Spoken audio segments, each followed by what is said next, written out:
Over the past 3 decades, it has become evident that our world has purchased a one-way ticket towards globalization. A world with no borders, a world of producers and consumers. Ease of communications and transport seems to be pulling down just about every barrier between the planet's economies and, consequently, cultures. This is evident in the homogenized, American-modeled consumer lifestyle that the youth of once traditional societies are all too willing to adopt the world over.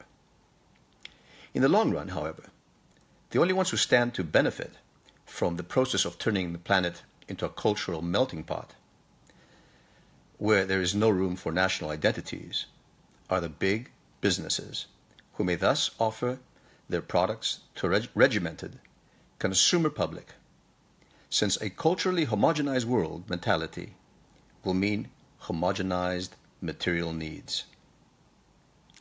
To implement this, big money from conglomerates has been flowing into government educational policies to revise ethnically oriented material in history books, into the film industries to promote subversive plots, and into news agencies to broadcast politically correct reports on global events.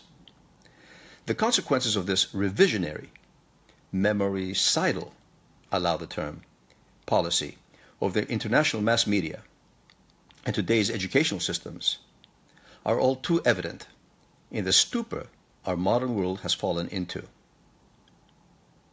To the north of Greece, for instance, there are Slavic-speaking people who have convinced most countries in the West that they speak the language of Alexander the Great, and that they are the descendants of the ancient Greek Macedonians of 300 before Christ, when they only appeared in the region in the 6th century and began to read and write their Slavic tongue in the 9th century when Greek missionaries, Cyril and Methodius, modified the Greek alphabet to accommodate the recording of their speech.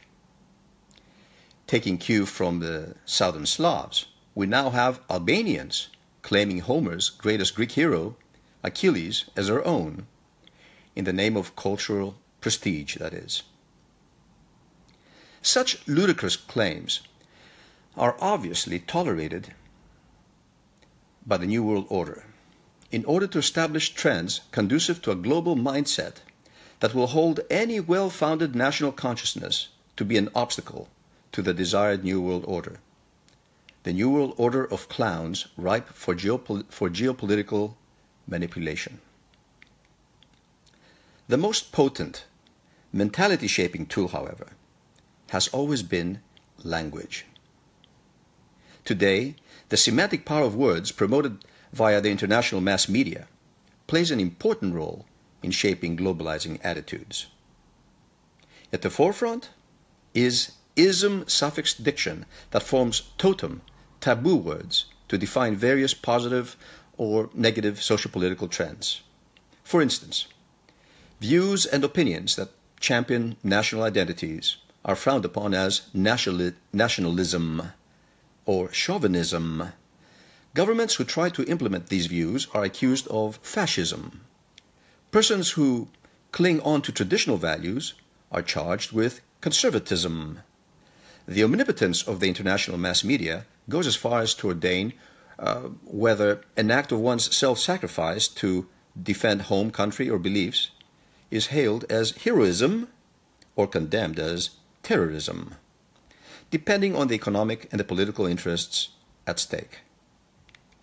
Hence the selectively heroic pilot justified to drop bombs on selectively terrorist states. The brainwashing effect of the masses is further reflected in the willingness of the hoi polloi, the many, to marginalize pariahs who do not comply with the desired current of things by stigmatizing them with ism labels.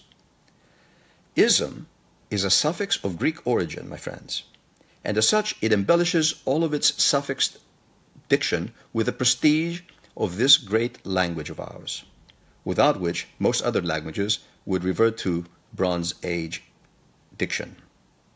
In this way, ism and its birth child, ist suffix as in nationalist, fascist, racist, etc., have acquired such ubiquity that their indiscriminate usage has reached pandemic proportions. For it affords every simpleton, every simple-headed bloke with a facile tool to stifle any strong opinions on an issue with an ist suffix. For example, don't take him seriously, for he is such an extremist. In a world where everyone must become equal, for equal exploitation that is, even terms like betterist or biggerist are now used to accuse those who dare to compare. What is really dangerous about a globally homogenized mentality, predictably responding to media-promoted stimuli with isms, is that it renders people incapable of tracing any truth in the views they have been conditioned to consider extreme, and if these views are justifiable and logically supported, even if they are supported logically. Even more dangerous is the distortion of meaning that words like extremist and racist have recently acquired. For instance, the 1981 edition of Webster's Dictionary, which I consulted, for instance, defined racism as a belief that race is the primary determinant of human traits and capacities, and that racial differences produce an inherent superiority of a particular race. However, the media has extended the meaning to characterize any sort of discrimination even between members of the same race. In Greece, per se, this word has been so media-hammered into people that the term "I am not a racist, but," and then the complaint follows, almost always precedes any expression of discord or opposition to the current influx of illegal aliens into the country, be they white, yellow, or black. And although fears may be justified by the consequent escalation of crime in Greek cities due to this influx of illegal immigrants, governments are also forced to turn a blind eye to the invasion, lest they be singled out as racist factions in the global order of anything goes. This idiotic filter of political correctness has even gone so far as to blur the line between paying a lady an innocent compliment and sexually harassing her. The ever-growing number of lonely people in Western societies is further augmented by the political correctness that has now even been legislated, ordaining behavioral patterns that will keep people focused on their iPhone screens rather than look each other in the eye. As for the term extremist, the dictionary definition is a person who advocates or resorts to extreme measures, especially in politics, a radical. Although one hardly resorts to extreme measures on courageously voicing dissent against a general consensus or flow of events, he or she is likely to wear the tag extremist nowadays. It used to be that in such cases, idealist would have been a more suitable choice rather than extremist. According to the dictionary definition, an idealist is an adherent of any system of philosophical idealism, or one whose conduct is influenced by idealism, a visionary, or one who is unrealistic and impractical. Woe unto a world thrown into a notional quagmire, my friends, where patriots are confused with racists and idealists with extremists.